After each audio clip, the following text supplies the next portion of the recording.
Hello मेरे प्यारे बच्चों, आज मैं 12वीं दर्जा की उर्दू का उन्वान हिजरत लेकर आया हूँ आपके सामने। हिजरत को अंग्रेजी में माइग्रेशन कहते हैं और हिंदी में प्रवास कहते हैं, जिसके माने होते हैं एक जगह से दूसरे जगह चला जाना। और ख़ासकर हिजरत आप सल्लल्लाहु अलैहि वसल्लम ने की थी जब मक्का में आपको बहुत ज़्यादा परेशान किया जाने लगा, तो अल्लाह के हुक्म से आप मदीना चले गए और वहां जाके बस गए। वो इस्लामी हिजरत कहलाता है आपके लिए। बाकी मैं आगे बताऊंगा हिजरत क्या क्या क्या है। इसकी सिन्फ है इंशाइया, ये इंशाइया है सिन्फ में। और ये इसके इंशाइया निगार का नाम है अहमद जमाल पाशा। इंशाइया निगार का नाम क्या है? अहमद जमाल पाशा। आइए आज मैं आपको राइटर यानी इंशाइया निगार के ताल्लुक से कुछ बातें आपको समझाने जा रहा हूं या बताने जा रहा हूं। सबसे पहले अहमद जमाल पाशा जो उन्वान हिजरत के इंशाइया निगार हैं, इनकी पैदाइश कब हुई और कहां हुई? इनकी पैदाइश 1929 ईस्वी को इलाहाबाद के मोहल्ला खुल्दाबाद में हुई, जो उत्तर प्रदेश में है। कहां है ये? उत्तर प्रदेश में। ये इलाहाबाद का एक मोहल्ला है खुल्दाबाद, यहां इनकी पैदाइश हुई 1929 में। किन की पैदाइश? हिजरत उन्वान हिजरत इंशाइया के इंशाइया निगार अहमद जमाल पाशा की। अहमद जमाल पाशा 1929 ईस्वी को इलाहाबाद के मोहल्ला खुल्दाबाद में पैदा हुए, जो उत्तर प्रदेश में है। इसके बाद इनके वालिद का नाम था सुजात हुसैन। इनके वालिद का नाम क्या था? सुजात हुसैन। और इनकी सुजात हुसैन की 2 शादियां थी। सुजात हुसैन की कितनी शादियां थी? 2। और इनकी दूसरी बीवी जिनका नाम सरवरी खातून था, सुजात हुसैन की दूसरी बीवी, उनका नाम क्या था? सरवरी खातून। और ये अहमद जमाल पाशा की वालदा हुई। अहमद जमाल पाशा की वालदा का नाम क्या हुआ? सरवरी खातून, जो सुजात हुसैन की दूसरी बीवी थी। किसकी दूसरी बीवी थी? सुजात हुसैन की दूसरी बीवी थी। सुजात हुसैन इलाहाबाद से, चूंकि अहमद जमाल पाशा की पैदाइश इलाहाबाद में हुई, लेकिन उनकी सारी परवरिश पढ़ाई लिखाई सब लखनऊ में हुई, तो सुजात हुसैन इलाहाबाद से लखनऊ आ गए। वो लखनऊ जब आए तो वो ईस्वी था 1940। 1940 ईस्वी में सुजात हुसैन इलाहाबाद से लखनऊ आ गए। और यहीं अहमद जमाल पाशा ने मैट्रिक इम्तिहान 1950 ईस्वी में क्वींस हाई स्कूल लखनऊ से पास किया। कहां से? अहमद जमाल पाशा ने मैट्रिक का इम्तिहान 1950 ईस्वी में क्वींस हाई स्कूल लखनऊ से किया। उसके बाद उन्होंने इंटर भी लखनऊ से ही किया। इंटर इन्होंने 1953 ईस्वी में क्रिश्चियन कॉलेज लखनऊ से किया। कहां से किया? इंटर का इम्तिहान उन्होंने 1953 ईस्वी में पास किया। वो कॉलेज का नाम था क्रिश्चियन कॉलेज लखनऊ। इसके बाद इन्होंने बीए का इम्तिहान पास किया। और बीए इन्होंने जिस साल में पास किया वो साल है 1956 ईस्वी। और 1956 ईस्वी में इन्होंने लखनऊ यूनिवर्सिटी लखनऊ से बीए का इम्तिहान पास किया। कब इम्तिहान पास किया बीए का? 1956 ईस्वी में। कहां से? तो लखनऊ यूनिवर्सिटी से। लखनऊ यूनिवर्सिटी से बीए करने के बाद ये आपको अलीगढ़ चले गए। और अलीगढ़ जाकर अलीगढ़ में अलीगढ़ मुस्लिम यूनिवर्सिटी अलीगढ़ से 1998 ईस्वी में एमए पास किया। एमए का इम्तिहान पास किया। कब? 1958 ईस्वी में अलीगढ़ मुस्लिम यूनिवर्सिटी अलीगढ़ से इन्होंने एमए का इम्तिहान पास किया 1958 ईस्वी में। लेकिन 1958 ईस्वी से पहले 1957 में इन्होंने एक काम किया, क्योंकि सर सैयद हॉल मैगजीन का स्कॉलर पेरोडी number, Syed sir Syed hall magazine का स्कॉलर पेरिडी नंबर इन्होंने 1957 ईस्वी में निकाला। कब निकाला? 1957 ईस्वी में। कौन निकाला? अहमद जमाल पाशा। लेकिन अहमद जमाल पाशा भी, जब आप अहमद जमाल पाशा की अजदवाजी जिंदगी को देखिएगा, यानी शादी के इसको देखिएगा रिश्ते को, तो अहमद जमाल पाशा भी अजदवाजी जिंदगी के लिए 2 दफा इस रिश्ते से बंधे। मतलब इन्होंने भी 2 शादियां की, बाप ने भी 2 शादी की, सुजात हसन ने भी, और इन्होंने भी 2 शादी की। इनकी पहली बीवी का नाम का पता तो नहीं चलता है, पर अहमद जमाल पाशा की दूसरी बीवी का नाम था सरवर जहां। अब देखिए, एक है सरवर जहां बीवी, और मां है सरवरी खातून। मां क्या है? सरवरी खातून, और बीवी है सरवर जहां, जो बाद में सरवर जहां सरवर जमाल के नाम से मशहूर हो गई। सरवर जहां किस नाम से मशहूर हुई? सरवर जमाल के नाम से। अब एक चीज पर यहां पर आपको ध्यान देने की जरूरत है। कभी कभी लोग परेशान हो जाते हैं कि मां का नाम और बीवी का नाम में क्या ही है। तो ये इनकी दूसरी बीवी है। अहमद जमाल पाशा की दूसरी बीवी उनके साथ रही, जिनका नाम सरवर जहां है, और अहमद जमाल पाशा की जो मां है वो सुजात हुसैन की दूसरी बीवी थी। उसके बाद आप आइए, अहमद जमाल पाशा 1976 ईस्वी में, कब? 1976 ईस्वी में अपने ससुराल सीवान चले आए। कहाँ? सीवान। चूंकि उनकी पैदाइश, उनका रहना सहना, पढ़ना और सब कुछ करना ये था आपको उत्तर प्रदेश में, यूपी में। लेकिन जब उनकी शादी, दूसरी शादी हुई, शादी के बाद वो 1976 ईस्वी में बिहार सीवान चले आए। बिहार का एक जिला है सीवान, वो वहां चले आए। और वहां आने के बाद 1976 ईस्वी में ही 1976 ईस्वी में ही जकिया आफाक इस्लामिया कॉलेज में लेक्चरर हो गए। उनकी बहाली हो गई 1976 ईस्वी में। जकिया आफाक इस्लामिया कॉलेज सीवान में लेक्चरर की हैसियत से उन्हें मुलाजमत में रख लिया गया। और चूंकि इसी दौरान नौकरी के दौरान सर्विस में इनको दिल का दौरा पड़ा, और 28 सितंबर 1987 ईस्वी को इनका इंतकाल पटना में हो गया। इनका इंतकाल कहाँ हुआ? पटना में हो गया। और चूंकि पटना में दिल का दौरा पड़ने की वजह से मौत हुई, और एक दिन बाद 29 सितंबर 1987 ईस्वी को इनकी तजहीज और तकफीन होती है। यानी इनको जब मिट्टी दिया जाता है तिलहट्टा कब्रिस्तान सीवान में, नहीं एक दिन पहले इंतकाल होता है पटना में 28 सितंबर 1987 को, और एक दिन बाद 29 सितंबर 1987 को इनका तदफीन होता है जिला सीवान में। जिला सीवान में मौत होती है 28 सितंबर 1987 ईस्वी को बिहार की राजधानी पटना में, और फिर इनका जो तदफीन होता है यह होता है 29 सितंबर 1987 को सीवान में, जहां उनका ससुराल था। इसके बाद इनका जो शीर्षक है वो है हिजरत। हिजरत शीर्षक से उन्होंने इंशाइया लिखा, जो आपकी किताब में, आपके नसाब में शामिल है। इन्होंने बड़े अच्छे अंदाज में इसकी शुरुआत की है। इसके कुछ पॉइंट मैंने बोर्ड पर नोट किया है, लेकिन पॉइंट नोट करने पर मैं आऊंगा। इन्होंने एक बहुत अच्छे अंदाज में कहा कि बंजारों की बस्ती में लड़कियां रस्सी बट रही थी। क्या बट रही थी? रस्सी। लड़कियां, और लड़के क्या थे? औरतें जो थी वो पत्थर की शिला पर वो कर रही थी, मसाला पीस रही थी, सीलें गढ़ रही थी, मतलब मसाला पीस रही थी। और लड़के बांसों पर करतब दिखाने के लिए प्रैक्टिस कर रहे थे, मस्क कर रहे थे। और साथ साथ यह है कि चूल्हा के आगे पीछे बिल्लियां और कुत्ते क्या थे? मोर्चा जमाए बैठे थे, क्योंकि इनको तो खाना चाहिए, ये जानवर थे। तो वो अपना क्या किए थे? मोर्चा जमाए बैठे थे। और उधर खाना बदोश का जो सरदार है वो आगे आगे और पीछे पीछे बंजारे अपने इसमें जो उनके हथियार हैं उस हथियारों में शिकार को, यानी जिस चीज जानवर को उन्होंने मारा वहां घूम फिर के करके, या जो शिकार किया उसको आगे जा करके वो घूमते आ रहे हैं। और ये मुसरत और एहसास का वक्त होता है।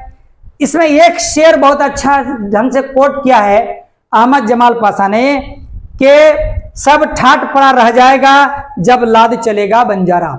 सब ठाठ पड़ा रह जाएगा जब लाद चलेगा बंजारा। बंजारा का दूसरा नाम खाना बदोश भी है। मैं पहले इसकी तशरीह कर दूं खाना बदोश का, उसके बाद मैं आपसे आगे फिर रूबरू होऊंगा। खाना माने होता है घर, खाना माने घर, ब माने पर या से, दोष माने कंधा, दोष माने कंधा। इसको बढ़िया इत्मीनान से समझिए।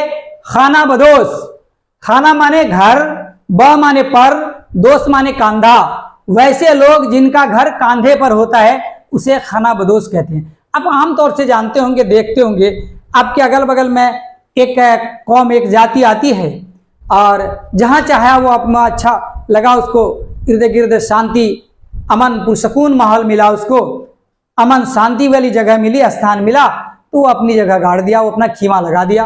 और खीमा लगा देने के बाद आसानी से पानी उन्हें लिया, कुछ दिन वहां रहा, खाया पिया और मन में मांग चांग के इधर उधर से लाके खाया पिया, और हुआ क्या कि उसकी का दिल भर गया वहां से, तो वहां से चल दिया।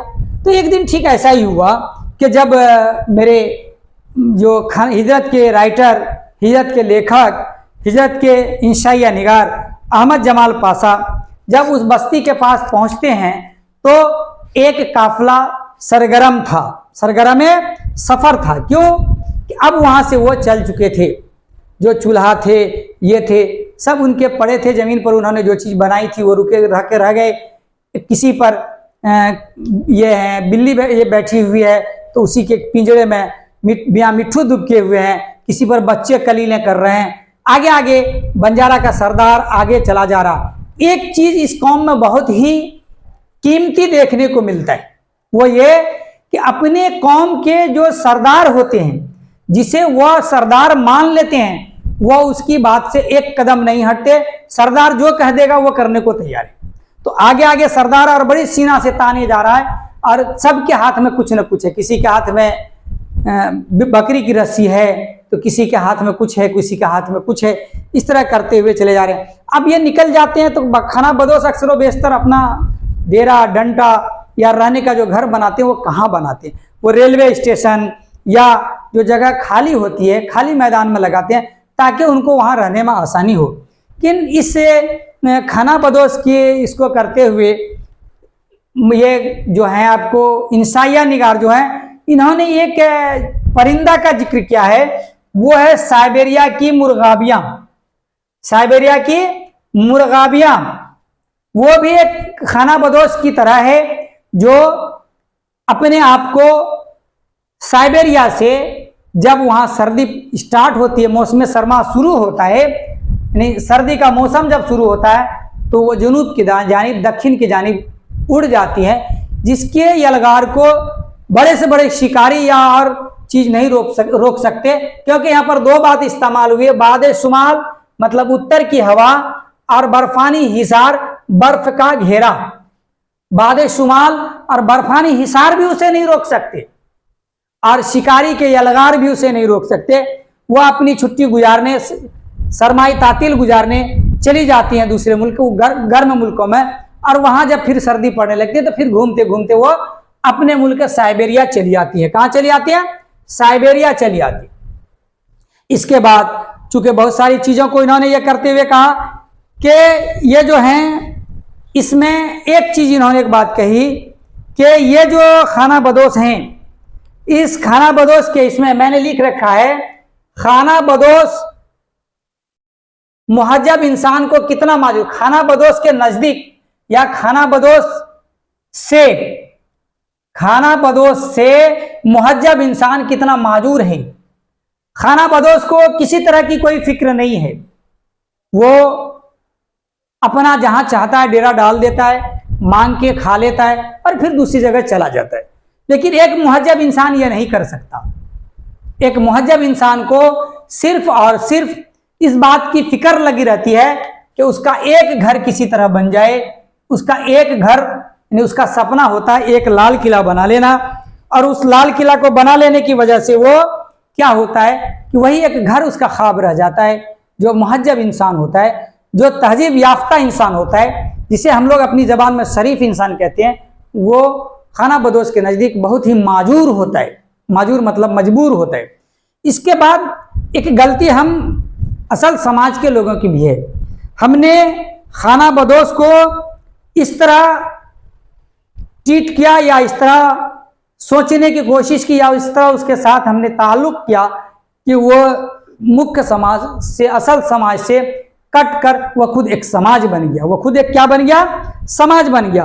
धीरे धीरे वह एक मुकम्मल समाज हो गया और वह समाज से कटकर खुद को इतना कमजोर महसूस करने लगा कि उसने अपनी एक अलग तहजीब कायम कर ली, उसने अपनी एक अलग शनाख्त बना ली, जिसकी वजह से वो बस्ती से दूर और यहाँ वहाँ घूमते रहते हैं और वो किस्मत का जो उसके चांद का ग्रहण है वो गर्दिश करता रहता है, वो कहीं बैठने उसे नहीं देता।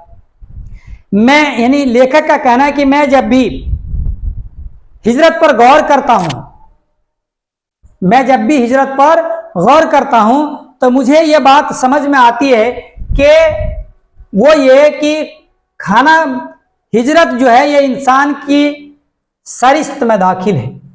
हिजरत इंसान का मुकद्दर बन गया है। वो कैसे? एक बात को आप गौर कीजिए जरा सा। वो ये कि एक इंसान हिजरत करता है, एक इंसान को अच्छी तालीम हासिल करने की जरूरत होती है तो वो एक जगह से दूसरी जगह चला जाता है। जैसे अभी आपने अहमद जमाल पाशा को देखा कि उन्हें एमए करने के लिए एक अच्छे यूनिवर्सिटी में यानी अलीगढ़ मुस्लिम यूनिवर्सिटी अलीगढ़ में जाना पड़ा, वहां जाकर उन्होंने एमए की तालीम हासिल की। ठीक इसी तरह इंसान को अपनी अच्छी जिंदगी गुजारने के लिए वो एक जगह से दूसरी जगह चला जाता है और वहां कुछ दिन रह के काम करता है, फिर कुछ पैसे कमा कर वो लौट आता है। तो इस तरह का इंसान की जो किस्मत है या मुकद्दर है ये हिजरत से भरी है, क्योंकि पहले इंसान हजरत आदम अलैहिस्सलातु वस्सलाम जिनको जन्नत से निकाला था, अल्लाह ने जन्नत से निकाला था इनको। हिजरत का सिलसिला जन्नत से शुरू होता है और ये हजरत आदम अलैहिस्सलाम को के मुकद्दर में था और वो वहां से शुरू होता है। लेकिन एक बात और है कि ये जो खाना बदोश है, ये खाना बदोश एक चीज और सोचता है, वो ये है कि उसने हर मुल्क मास्त, हर मुल्क मास्त, ये फारसी का मकूला है कि हर माने हर या सब, मुल्क माने मुल्क, माँ माने मेरा, अस्त माने है, सारा मुल्क मेरा है, मतलब सारी जगह मेरी है। वो जहां चाहे वहां चला जाए, उसको जाने में कोई रोक ये नहीं है।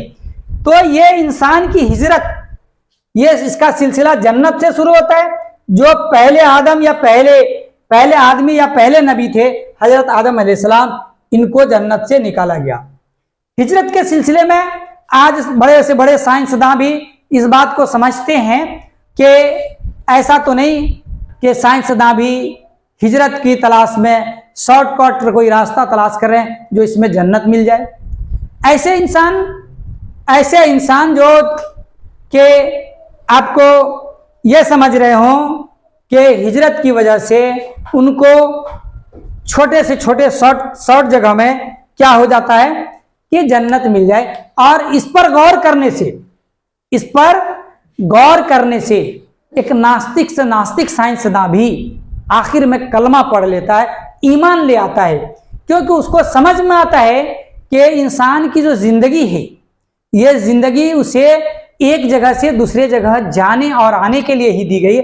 हरकत में बरकत है, हरकत में बरकत है। जब वो हरकत करता है तो उसको बरकत होती है, मतलब कहीं हरकत करेगा तो काम मिलेगा और काम मिलेगा तो उसके बदले मजदूरी मिलेगी। जब मजदूरी मिलेगी तो वह खुशहाल होगा। इसके बाद एक चीज और है कि खाना बदोश का घर और धंधा जो है ये बच्चे का रेत का घर है। ये बड़ी कीमती बात कही गई। खाना बदोश का घर ये क्या है? बच्चों के घर और धंधा दोनों, मासूम बच्चे के रेत का घर है। अब बचपन में देखे होंगे या बचपन में आप लोग खेले होंगे कि बहुत सारे लोग बच्चे अपने पैर को रख दिया और रखने के बाद उसके ऊपर बालू का वो चढ़ा दिया, चढ़ा देने के बाद धीरे से पैर खींच लिया, उसके अंदर जो खोल बन गया उसे वो अपना घर मानते। अब दो बच्चा खेल रहा, मान लिया सलमा और कलमा खेल रही है, सलमा और जैद खेल रहा है। सलमा और जैद में झगड़ा हुआ, एक दफा पैर मारा और सारा घर को तोड़ते हुए चला गया। क्यों? कि अब उसको खेलने का मन नहीं, दोनों में झगड़ा, जब तक था खेला, उसके बाद झगड़ा हुआ, अब खेलने का मन नहीं, तो वो आहिस्ते से घर तोड़ के चला गया। इसी तरह क्या है कि खाना बदोश का जो घर है वो क्या है? मासूम बच्चे के रेत का घर है, मासूम बच्चे का रेत का घर है। दूसरी बात, इंशाइया निगार ने एक बात और कही कि खाना बदोश तो जिंदगी का कुम्हार है। खाना बदोश जिंदगी का क्या है? कुम्हार। कुम्हार एक जाति है जो मिट्टी से बर्तन बनाकर या मिट्टी से खिलौना बनाकर या मिट्टी से और दूसरी चीज, आज तो आजकल तो खपरेल का मकान खत्म हो गया, वो खपरा बना के बेचते थे, लोगों के घर पर देकर उससे पानी नहीं नीचे आए उसको रोकने की कोशिश की जाती थी, वो खपरेल घर कहलाता था। इसको लेकर खाना बदोश क्या की जो जिंदगी है वो क्या है? कुम्हार है। जब जहां जो चीज चाहता बना लेता। जिस तरह कुम्हार मिट्टी चढ़ाया अपने चाक पर और चाक पर चढ़ाने के बाद खिलौने की शक्ल में थोड़ी सी टेढ़ी मेढ़ापन आ गया और उसने उसको तोड़ा और फिर मिट्टी के ढेर में मिला दिया, फिर उसका गोली बनाया, फिर उसको ये क्या चाक पर चढ़ाया और अच्छा बन गया, उसको सूखने रख दिया। तो इस तरह कहने का मतलब यह है कि जिस तरह कुम्हार अपने काम करते वक्त में बर्तन अगर सही नहीं बनता तो वो तोड़ देता है, ठीक उसी तरह खाना बदोश भी जब किसी जगह पर अपना घर लगाता है, उसे अच्छा नहीं लगता वहां पर कि यहाँ पर रहना खतरा है या अच्छी जगह नहीं, यहाँ पानी करीब नहीं, तो वो ऐसे से घर तोड़ के चला जाता है।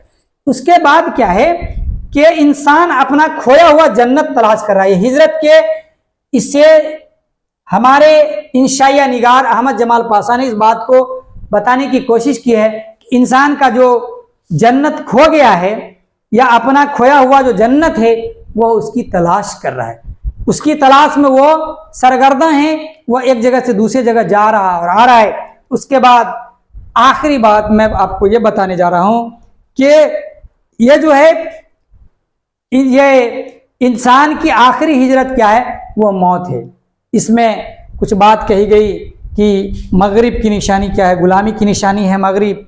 और कुछ बात इस तरह भी है कि लोग बैठे बैठे इस तरफ से उस तरफ करवट लेकर, महाजिर इंसान के बारे में कहा जाता है कि वो जो खाना बदोश है वह खाना बदोश छोटे भाई के मानिंद है। क्योंकि बहुत पहले मैंने एक कहानी पढ़ी थी कि सगबास मगर खुर्द बिरादर खुर्द मबाश, यानी कुत्ता बन जाओ पर छोटा भाई ना बनो।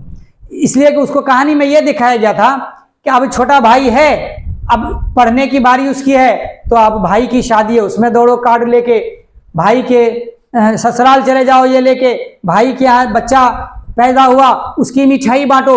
यानी वो इस तरह मिठाई बांटते बांटते, लड्डू बांटते बांटते जब वो इम्तिहान देता है तो उसके सारे पेपर में लड्डू ही आता है।